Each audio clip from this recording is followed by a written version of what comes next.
Jenny Jenny Jenny Jenny Jenny நில்லாண்டி, ஒரு நிமிஷம் பேசிட்டு தான் போயேன். என்ன? சரி, ஏன் என் மேல கோவமா இருக்குன்னு சொல்லு. ஏன்னா எனக்கு உன் கூட பேச வேணாம், அதனால நான் பேச மாட்டேன். அதான் அதோட ரீசன் சொல்லு, நான் தெரிஞ்சுப்பேன்ல. சரி, 10th படிக்கும் போது எதுக்கு என்ன திட்டின? இப்போ டீச்சர் ஸ்டாஃப் ரூம் முன்னாடி நீ அவன் கிட்ட திட்டிட்டு இருந்ததை கேட்டுட்டு வந்து பவி என்கிட்ட எல்லாத்தையும் சொல்லிட்டா. சோ மறைக்காத. ஒரு ஸ்டாஃப் ரூம் முன்னாடி அத ஃபுல்லா கேட்டாளா?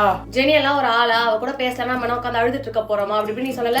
வரகுறையா கேட்டு வந்து உன்கிட்ட சொல்லியிருக்கா. அப்ப நடந்ததே வேற. மச்சான் சொல்றா, என்ன மச்சான் ஜெனி நக்கலா பண்ணிட்டு இருக்கா, பெரிய அவ இக்னோர் பண்ணிட்டு போற, நான் போய் பேச நினைக்கிறாளா அப்படின்னு சொல்லிட்டு கோவப்படணும்னு தோணுது மச்சான்.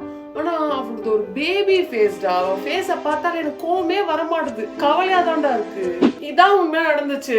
ஓ, அவ உன்னை சுத்தி இருக்கவங்களா என்னை பத்தி என்ன சொல்றாங்கன்னு தெரியல. நான் அதை பண்ணல, அவ்வளவுதான் சொல்லுவேன். என்ன மன்னிச்சிரு, உன்னை ஹர்ட் பண்ணியிருந்தா. I am sorry.